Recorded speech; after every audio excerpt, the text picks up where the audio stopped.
நம்ம என்ன ரெசிபி பார்க்க போறோம்னா பன்னீர் கட்லட் எப்படி பண்றதுன்னு பார்க்கலாம் வாங்க. கட்லட் செய்ய தேவையான பொருட்கள் என்னென்னு பார்த்துடலாம். அதுக்கு 1 கப் பன்னீர், ஒரு பெரிய வெங்காயம், ஒரு கேரட், 4-5 பீன்ஸ், தேவையான அளவு உப்பு, 1 ஸ்பூன் மிளகாத்தூள், கரம் மசாலா, 3 உருளைக்கிழங்கு வேக வச்சு எடுத்திருக்கேன், அப்புறம் பிரெட் கிரம்ஸ், 2 ஸ்பூன் மைதா மாவு. அடுத்து ஒரு பேனில் எண்ணெய் சேர்த்துக்கோங்க. எண்ணெய் சூடானதும் நம்ம வெங்காயம் சேர்த்துக்கலாம்.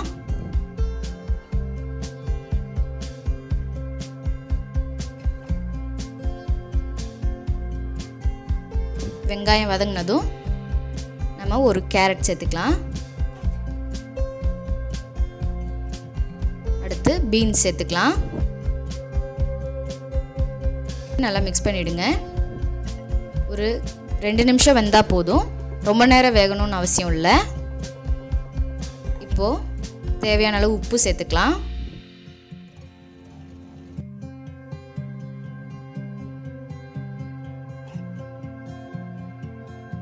அடுத்து மசாலாலாம் சேர்த்துடலாம். சேர்த்துட்டு நல்லா மிக்ஸ் பண்ணிவிடுங்க.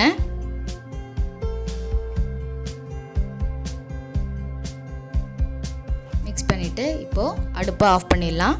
அடுத்து ஒரு பேஷனில் பன்னீர் சேர்த்துக்கலாம். அடுத்து உருளைக்கிழங்கு சேர்த்துக்கலாம். அடுத்து கேரட் பீன்ஸ் சேர்த்துக்கலாம்.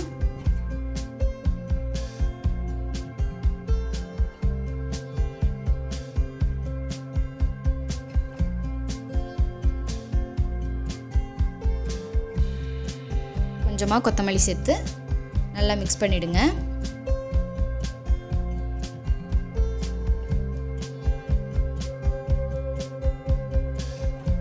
நல்லா மிக்ஸ் பண்ணியாச்சு.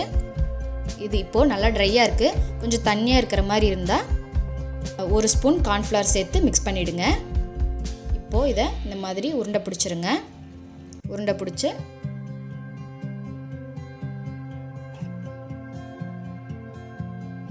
கையில் வச்சு கொஞ்சம் லைட்டாக தட்டினீங்கன்னா ஷேப் வந்துடும்.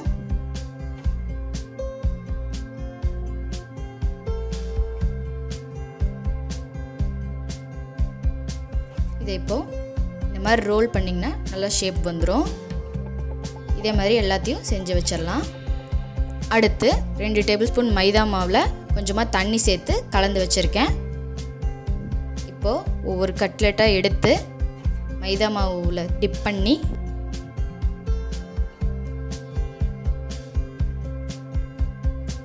பிரெட் கிரம்ஸில் கோட் பண்ணி எடுத்து வச்சிடலாம்.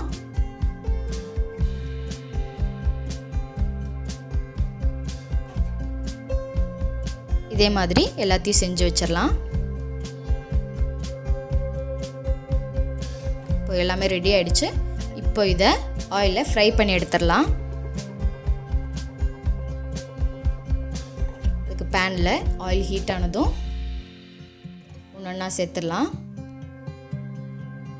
லோ ஃப்ளேமில் 2 பக்கமும் கோல்டன் ப்ரௌன் கலரில் வர்ற வரைக்கும் ஃப்ரை பண்ணி எடுத்துடலாம்.